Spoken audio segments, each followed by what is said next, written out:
Let's talk about the perfect trap. Ideas of perfection really cause us to struggle. Now, I'm going to talk about this at two levels, and the first one would be personal perfection. We have this fantasy or this illusion that we should be perfect, and it's probably fueled by social media these days. The idea that we should be perfectly good looking, that we shouldn't age, or no, we have to hide our marks of aging, perfectly fit, that we should have the perfect family, the perfect marriage, the perfect children, a perfect house, perfect holidays. You know, when you look at posts in social media, they're all about the goodness and the fun that we're having. And therefore, we see that our flaws or the parts of us that we don't like that much, our shadows, are really something to be hidden and to be ashamed of. I have clients who come in and they apologize for being there. And here I am, clinical hypnotherapist, ready to help them overcome limitations and beliefs and traumas. And they apologize for being there, thinking that they're probably some of the few ones that have got problems. That's why I like doing retreats and group work.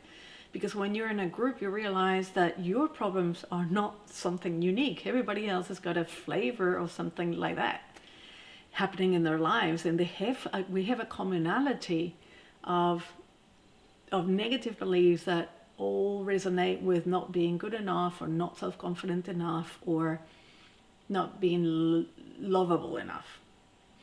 So here's the news, and I'm going to show you this little drawing that I made. You must be familiar with the yin and yang, which was in Eastern philosophy is a bit of a depiction of the nature of reality.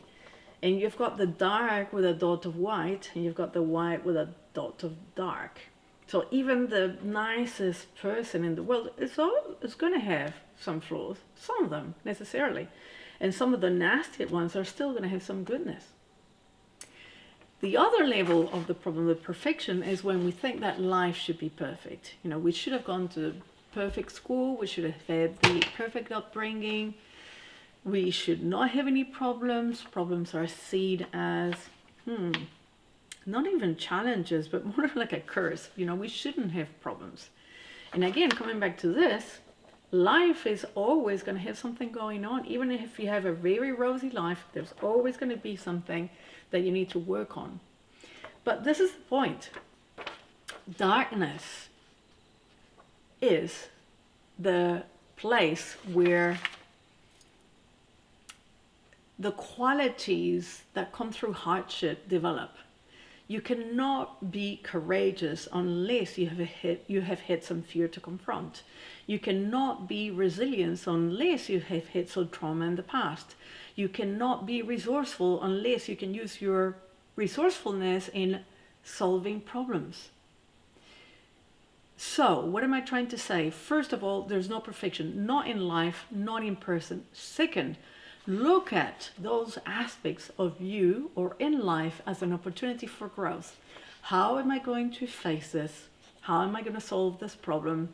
How am I going to be more courageous, more confident, more friendly maybe?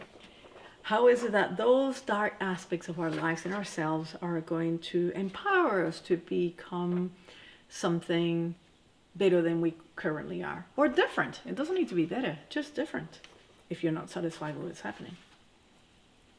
So there you go. That's my message of today. Forget about perfection. Nobody has it. No life has it. No person has it. Just take your darkness and play with it.